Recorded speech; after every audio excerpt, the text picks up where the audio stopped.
He. Atatürk ver de yenge pıtıkıyı ver diyorlar ya ona ait. Pıtıkıyı verdi. Eniştem de yoğurtka yoğurt diyedi. Makaska kayınçı diyedi.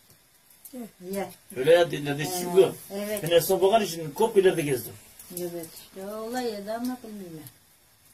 Onlar tabi kaba bir kendileri ama.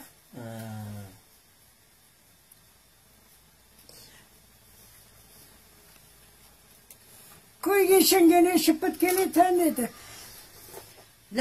Lastikte ne diyedi şu? Şert. Şer. Bel lastiği oluyor Şert. da baba şert diyedi enişte. Şertini getir, kayınçını getir. Kuşun diye kenar gönder gidi. Neyken o der. Baba Said Kabırga Murseli. Babam da kuşun diye de var. Neyken o? Ben de dedim sana. Onlar dedim, o ne diyediler dedim ben. Mutfakka sopa. Ne mutfakka ne diyediler? Domalay. Domalay. Onu da anlatıyordum. Bunda aşkana derler. Fırın evi, macir halkı fırın evi değilmiş. O yaptı domalay. Bunlar şeyde oynayırlar mı Kırım derlerinde? Nasıl